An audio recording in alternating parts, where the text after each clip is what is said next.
नमस्कार दोस्तों, मेरे चैनल भारतीय संस्कृति में आपका स्वागत है। दोस्तों, आज स्वतंत्रता दिवस है। स्वतंत्रता दिवस के उपलक्ष्य में आपको हार्दिक बधाइयाँ और शुभकामनाएँ।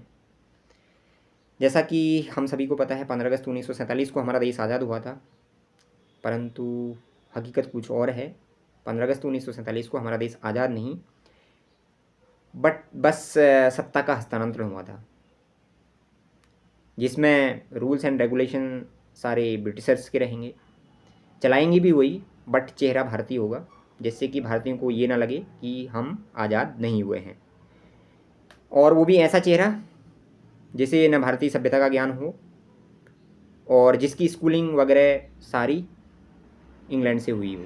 नेहरू जी 15 साल की उम्र में इंग्लैंड चले गए थे, और उनकी स्कूलिंग और स्नातक वगैरह सारी इंग्लैंड से ही हुई। दोस्तों, बात करें शिक्षा व्यवस्था की, तो शिक्षा व्यवस्था हमारी 1835 में जो मैकॉले ने बनाई थी भारतीयों को गुलाम करने के लिए, तो वही शिक्षा व्यवस्था अभी भी चली आ रही है। 1835 में मैकॉले ने भारतीय शिक्षा व्यवस्था को विध्वंस करके अंग्रेजी को शिक्षा का माध्यम बनाया था, और कॉन्वेंट स्कूल खोले थे, जिसे हम इंग्लिश स्कूल बोलते हैं। तो शिक्षा व्यवस्था सारी वही है। और दोस्तों, ये जो शिक्षा है, ये शिक्षा किसी भी विकसित देश बनाने के लिए शिक्षा बहुत ज़रूरी होती है, वो भी मदर टंग में शिक्षा, मातृभाषा में।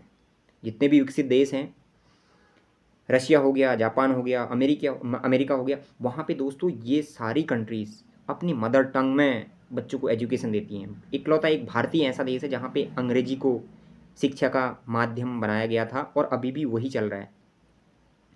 क्योंकि जो मदर टंग होती है, मदर टंग में बच्चे की अंडरस्टैंडिंग बहुत अच्छी बनती है।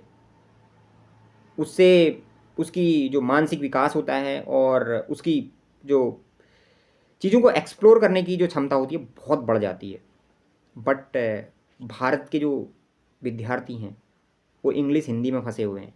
वो पढ़ते इंग्लिश में हैं और उसको समझते हिंदी में हैं। अब कितनी दिक्कत होती होगी, वो तो जो पढ़ता है उसी को पता होगा। उन बच्चों से पूछिए, इतने बड़े बड़े जो पैरा होते हैं, आप इंग्लिश में कैसे उसको लर्न करते हो। तो एक ये भी कारण है, ये बहुत बड़ा कारण है हमारे देश के पीछे होने का। नहीं तो मेरे को लगता है, अगर जो एजुकेशन सिस्टम है वो हिंदी में होता, तो हम काफ़ी आगे बढ़ गए होते। और बात करें दोस्तों संविधान की, जिसकी इतनी बड़ी बड़ी बातें होती हैं, बड़े बड़े राजनेता उसको लेके हाथ में चलते हैं, तो संविधान पूरा चेपा गया था। जबकि संविधान को बनना चाहिए था भारतीय संस्कृति के हिसाब से, भारत के लोगों के हिसाब से, बट वो संविधान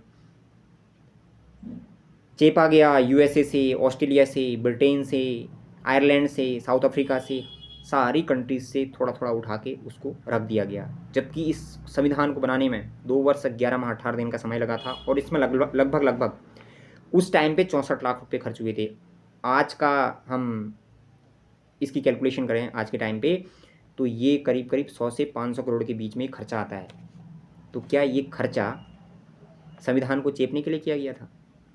अब इसमें हो सकता है डॉक्टर भीमराव अंबेडकर जी के जो प्रशंसक होंगे वो नाराज़ हो सकते हैं। तो क्या ये संविधान चेपने के लिए बनाया गया था? आपको संविधान बनाना था तो भारतीय संस्कृति के हिसाब से बनाते, भारत के लोगों के हिसाब से बनाते थे, और इतना टाइम लगाया आपने, और इतना पैसा खर्च किया। तो आप सोच सकते हो। और बात करें संसद की, बात करें दोस्तों, संसद में इतने बड़े बड़े जो सांसद होते हैं, इतने बड़े बड़े जो मंत्री होते हैं, इनकी हरकतें वहाँ बच्चों की जैसी होती हैं। जैसे बच्चे किसी पार्टी में जाके हरकतें करते हैं, किसी शादी में जाके हरकतें करते हैं, वैसी इनकी हरकतें रहती हैं। जैसे पेपर फेंकना, टेबल पे चढ़ना, संसद पे जो कोई बोल रहा है तो उसको बोल लेना देना, मीटिंग से बिना पूछे बाहर निकल जाना, ये इनकी हरकतें रहती हैं। आप इनकी हरकतों से सोच सकते हो कि ये कितने लॉयल होंगे देश के प्रति, ये कितना आगे बढ़ाएंगे देश को। तो ये सब कुछ देश में चल रहा है। तो थोड़ा सा सोचिएगा इस स्वतंत्रता दिवस के उपलक्ष्य में, कि क्या हम अभी हकीकत में स्वतंत्र हुए हैं? और दोस्तों, ये व्यवस्थाएं चेंज हो सकती हैं, इसमें पब्लिक का सपोर्ट चाहिए होता है। ये जो सरकारें बनी हैं, किसने बनाई है? हम ही ने तो बनाई हैं। हम चेंज कर सकते हैं, पब्लिक पे इतनी पावर रहती है। बट उसमें सपोर्ट चाहिए होता है, उसमें अवेयरनेस चाहिए होती है, बस हो गया, सब कुछ चेंज हो जाता है। तो इस स्वतंत्रता दिवस के उपलक्ष्य में थोड़ा बहुत सोचिएगा देश के बारे में, और इससे संबंधित आपकी कोई राय होगी तो कमेंट बॉक्स में लिखिएगा। मेरे इस वीडियो के अंत तक बने रहने के लिए आपका हृदय से धन्यवाद। जय हिंद, जय भारत।